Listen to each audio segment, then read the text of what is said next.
In this video, we're going to talk about what to look for on a high mileage 2000 Jeep Cherokee 4.0 liter.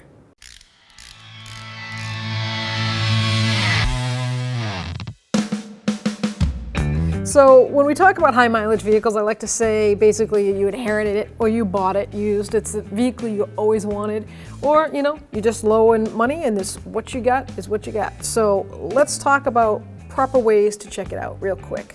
I'm going to start from the driver's side and work my way around, and then I'm going to go under the carriage. Personally, I always keep a notepad nearby when I'm doing a vehicle check for a customer, and I write important, can wait, and really can wait. Like just keep it in 6 months in the future to do. So you can do that for yourself too. So that way it's not so much anxiety of what you have to get done, and you know what's going to happen. Like you can see it. So makes yourself feel better, and you can go through the vehicle. So I'm on the driver's side here, and I'm going to check my fluids. So first thing I'm going to check is my brake master. Now this is a 2000 Jeep Cherokee. Now I can see that this probably has never been flushed, or has been maybe a long time ago. White rag, and I'm just going to dip that in there. And you see how that is like a brown gold where it settles right in here? And you can see in there, that's brown, that's dirt. It's pretty sad. So what happens with brake fluid is eventually it gets moisture in it just from being around, sitting in the air. Whether the cap's on or not, it does get moisture in it. And it breaks down. So it has a heat level to it. So there's a number to it. So it breaks down with the heat. And the brakes get real hot. So that fluid kind of slowly starts to like break down, just like your motor oil. So you need to flush it and clean it so that you have a secure brake performance. And also don't forget, contaminated brake fluid will contaminate the rubber parts of your brakes. Rubber parts? What does it mean? No, listen, your brakes have rubber in them. Flex hoses are made of rubber. Caliper seals, wheel cylinders, they all have rubber in them. They have to be checked and made sure that they're not swollen or torn or get contaminated by bad brake fluid. So in this 2000 Jeep, I'm going to look for power steering, see if the main seal's leaking, if it's fluid pouring out everywhere. I can see work's been done on this. Has a new radiator cap, has a brand new radiator, new reservoir on the power steering pump, new drive belt, cert belt, new water pump. Valve cover gaskets, you want to look at gaskets and see if they're seeping, I list them as seeping, leaking, or pouring, okay? Seeping doesn't need to be too much of a rush. You just know what's happening, you know what's there, and you're going to fix it eventually. Pouring, you need to fix it. And leaking, they're pretty much the same, right? This is pretty common with these Jeeps. Don't think you're special if it's happening to you. It happens to all of them. These grommets get petrified, they get really hard, and they don't seal anymore, and the blow-by comes out and blows by. You can pick that up at your Jeep dealer just to keep that cleaned up and get a good vacuum in there. It's not that it's vacuum as much as it's just a recycling air through there, and you don't want that seeping out. We're going to look at hoses, see any hoses, see if they need to be fixed, replaced, riding, wearing. Look at that. So this is pretty common. See the wear mark right there? That clamp has just been riding for years right there. Now that's going to be a weak point, but that's the way someone set that right there, just like that. So, you know what? I'll probably keep an eye on it, and I would replace that maybe in 6 months or so. That's not too much of an emergency for me, unless I'm going to go for a long, long trip. Battery, this doesn't have a hold down, so it rocks around like that. I want to put a battery hold down on that. That's pretty important to me, only because heaven forbid I was in an emergency situation and slammed my brakes on, my vehicle slid around. I don't want this battery flipping around inside this vehicle. Acid gets everywhere, and then you're just opening up a can of worms. Battery hold down, always a good thing. So the other thing over here, we can see oil leaks, whether the oil filter housing, which these are notorious for dripping. It looks pretty dry. Someone's already done it, probably a few times. So that's clean. And we just have some seepage. This is real normal for a Jeep. And that'll be fun to just poke at and do at my own time, my own leisure repair. So I can just write that as real moderate. Doesn't have to be done right away. Evap lines are over here. You have your heater hoses, AC lines. Nothing's corroded. I don't see tons of rust on the corrosion like that right there. That could be white Teflon tape or white Teflon paste that they put so that that switch didn't seal, didn't leak out the seal. But almost every AC system has, most of them put dye in it. You can't see the green with your eye, but you'll see the oils coming out of where they connect. And it's a seepage wet. So that means your AC is not going to work. So you want to take that in consideration and get that fixed. So fuel lines, especially on something this old, you've got your fuel line that goes in, it's the feed right here. That's pretty rusted. That's been there for a while. No one's quite disturbed that for a long time. Injectors, now you'll see them swell and split when they get real old. And this one is doing it right there. You can see the casing splitting. So what happens in there, that's not going to perform at the best performance. So if I have a misfire or a hesitation, these injectors, they're only good for so long. They've got a little screen in there and that solenoid connects back and forth and lets the shower come out. Then, you know, if you don't have a good shower, you don't have good performance.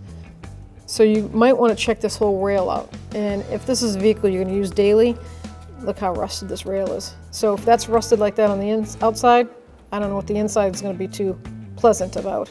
So you might want to check into a whole new fuel rail and replace the injectors. They're not leaking. These rubber seals down here do leak. You want to look for fuel loss and you'll smell it when it runs. This is splitting, like I said, so that's an injector you want to pay close attention to. So you're going to want to raise your vehicle, whether you have jack and jack stands or if you have availability to a lift, that would be awesome. Lift it up, good support. And this doesn't have like a strut, so you can grab this to check your ball joints and go up and down like this, and then left and right for your tie rod ends, and also the wheel bearing. That's how you would check the wheel bearing. You can also spin it, see if you hear a growl.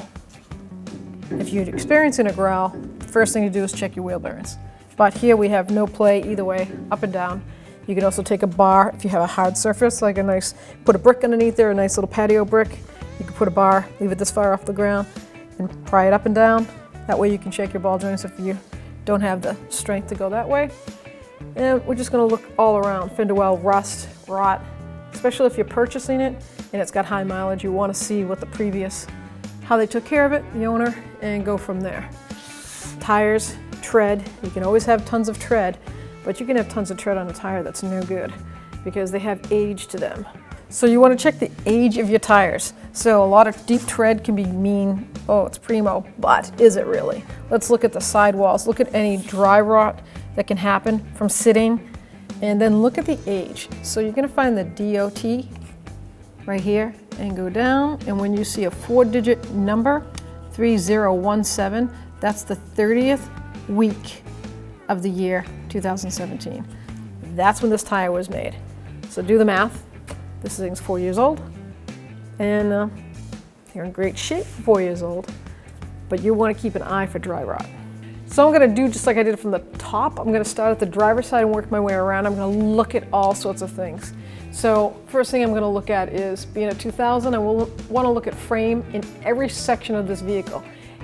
Jeeps are notorious for frame rot, and we know this has it, so we're going to just show you where it is. So up here is pretty strong. Even the radiator support is nice, clean. I don't see anything. Steering box is seeping. See it right there? That's coming right out of the steering shaft. That's a seal that I'm going to keep an eye on if I was to buy this or run it, and I'm going to probably end up doing that within the next 6 months. Front end's all new. I don't have to worry about that. I already showed you how to check it out. Now brakes, once you get underneath here, you can get a real good picture of the brakes. These are supposed to have backing plates on them, but I'm going to tell you right now, a 2000 more than likely will not have a backing plate on it. And if you can get one, that's great. Replace it. If you can't, this is what you're going to see. I got new rotors, new calipers, but you're going to check for rotted rotors, any kind of movement, broken boots on your suspension, caliper boots, caliper seals, which are up in here. Brake fluid would be coming out, but we already checked our brake fluid. We know the level's high. So hopefully if we're purchasing it, someone didn't just top it off to fool us. Now we've got rot on the differential. It's got tons of surface rot, but nothing I would be too worried about. We have a pinion seal leak here. That's pretty common. But what we're going to see on a lot of these Jeeps is rot like this. So if you are aware of it and you want this vehicle bad enough, be ready to do some deep repairs. And it's a nice car. It's a 2000 Cherokee. It's in clean condition, but you're going to find things like this.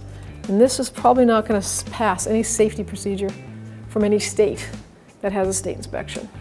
So while you're on this side, you're going to look at fuel lines, evap hoses, and everything. This vehicle only has a fuel supply line and a vent return line. So this is the fuel supply line. It goes right up in there, looks fine. These have the plastic hoses. We got brake lines in here. They look like they've been replaced before. There is a union, and I can tell you in a couple of the states I've worked in, that is illegal, but that's something I would probably take care of right away because I don't want a union leaking on me at all. So we can see good body, solid body right here all the way down. We get some frame rust right here, and that's caused by someone that actually lifted this up incorrectly. They punctured the steel and then they left it like that. And then the water did its damage. Road salt. Body solid right here. And then it gets to the rocker panel on the back and we have a typical hole. But that's easy body work, and for a 2000 Jeep, that's nothing I would worry about.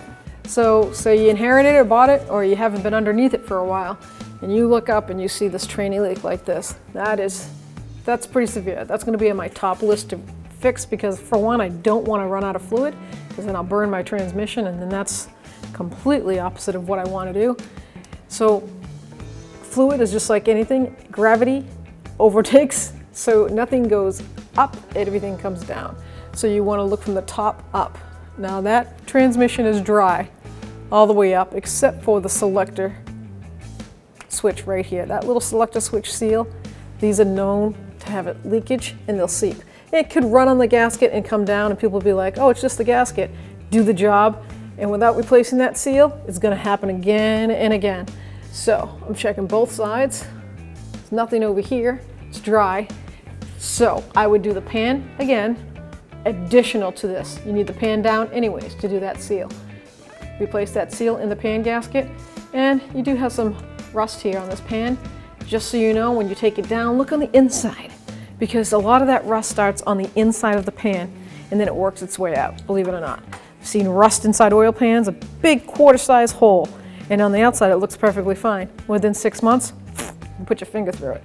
So if you see rust ever on the inside of an oil pan, tranny pan, differential cover, just replace it. Don't wait. Just, you got it off in your hand, you see it, replace it. Another thing about Jeeps, if you've got that straight six, that 4.0 we all love, the exhaust manifold cracks. They all do. They've been replaced, I'm sure. And if you bought this used with 200-something thousand miles on it, it's been replaced. So you can see up through the driver's fender well, kind of get a good look at it, and you want to look for cracks. If they're cracked, that's way up there on the top to get repaired, because you don't want to breathe those fumes in, for one, and two, it is loud. So now we've worked our way past the transmission, and we're still looking on both sides, looking at exhaust, looking at the floorboards. We got no rot on the floorboards. We have that little problem with the frame, but transfer case. So we can see right here, we have a pretty good grip coming between the transfer case and the transmission. And that's just a paper gasket in there where that meets. There's a seal internally, but that paper gasket, so the seal's more likely leaking and it's building up and the paper gasket says, I'm not holding it anymore. So it's coming out. That I probably would run, if I was to buy this, say I just bought it and I love it and I'm gonna keep it and it runs, I'm gonna drive that probably for 4 months, 3 to 4 months, to listen to everything else. Make sure I don't have an engine problem. Make sure the transmission shifts right. Then I'll address this. It's not life-threatening, but I'm gonna check it after that. But let's check the fluid and see if it's ever been taken care of and maintained. So I have a Allen head 3/8. It's a standard socket. I'm gonna put it right in there, and I'm gonna take the top one out and loosen it up. Now let's see what kind of fluid, if it pours out or if I have to get some of that out there. Now to check that, pinky finger, usually bring it in and just bend it down. And about 1/8 of an inch down should be the fluid. Oh yeah, look at that. That is black. That's not oil, my friend, and that's not ATF fluid. That was gear fluid at one point, and it's black. Good news is this thing is hardy, because that needs to be changed ASAP. Now, you drain it right here. You can drain it and then fill it again with the proper fluid that it requires, and then still address that leak later on, or you can do it all at once. But it's got enough in it. It's not low in fluid. It's just low in viscosity. That's not thick at all. And the good news is it's going to get taken care of. And just snug it up.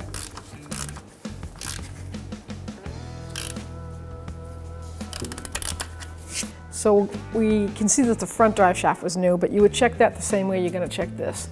This is the rear drive shaft. You want to check your U-joints. You want to grab the U-joint and give it a twist like this, and up and down. And that's also how you can check the pinion gear in there, to make sure that that gear, that bearing's not worn out. That's transmission, transfer case, shall I say.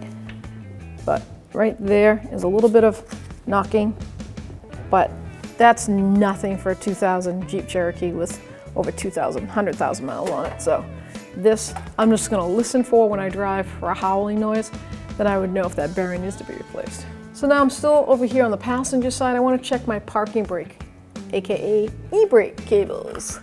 So what I'm gonna do is pull down on them and see if they move in and out, and they do. So those are moving good. And the front cable, you can see a clear spot here. So it might be engaged right now, disengaged right now. But I'm not getting any movement out of that. So I'm gonna check that out when I lower it. I'm gonna pull up on the e-brake cable, and if it pulls up freely, then it's just that I'm not, didn't have my Wheaties of spinach. But look at this right here. This is pretty rusted. That's something that's gonna have to be taken care of. I'm gonna put that on my next 90 to 6 month repair. But this one, here we go.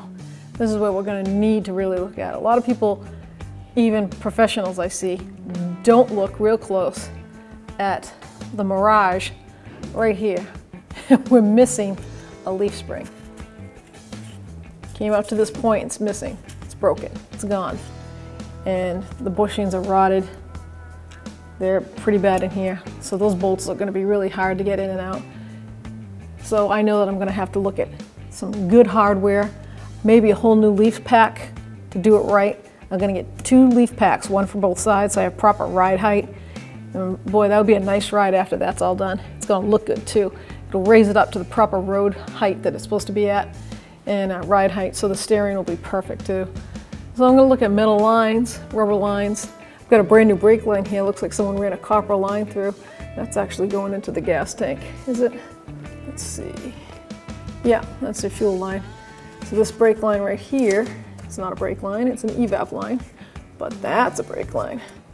So right there, pretty corroded. Nothing leaking though. This being an emission line, if I get an emission code, this is one of the first things I'm gonna look at. This canister looks factory. That is 2000. That's something that's gonna come up real fast with a code, I'm sure. And you just look around. I know the brakes are new, see new drums on it. Vacuum plates are in good shape. I'm gonna look for leaks around the wheel cylinder. I don't see any wetness around that, so I know that that wheel cylinder is in good shape, probably doing its job. Fairly brand new brake line here. Flex hose is not a flex hose, that's a vent. It's a vent hose. That's good. You wanna make sure that's connected. Sometimes they come undone and people go four-wheeling or just go around having some good times, and water gets in this differential, and that's where you run into a lot of problems.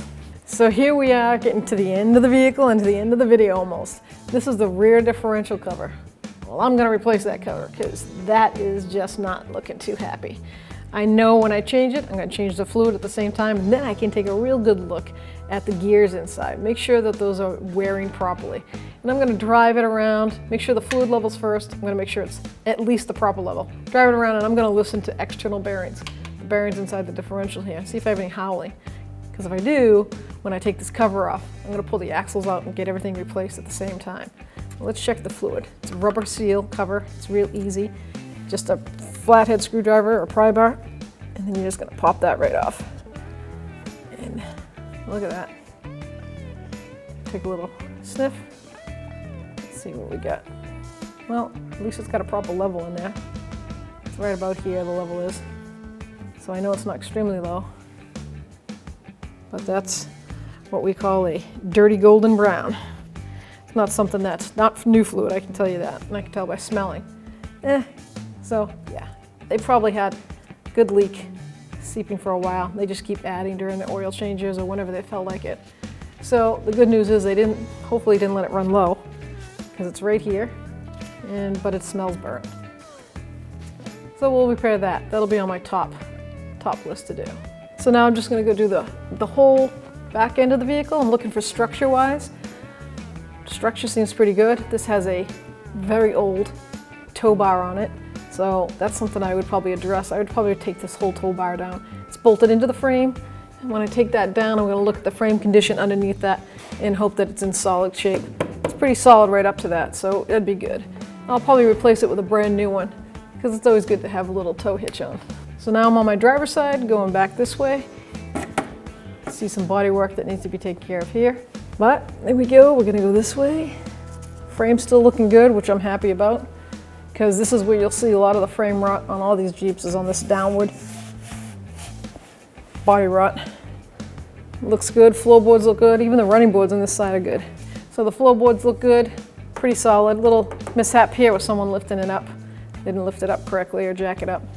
Well, this is it for underneath, so now I'm going to lower it back down. So that's the end of my video on the 2000 Jeep Cherokee for a high mileage check over. Let's hope it helped you out. Hope you enjoyed it. If you're not a subscriber, please subscribe and don't forget to ring that bell because then it will turn on all your notifications and you won't miss a future video.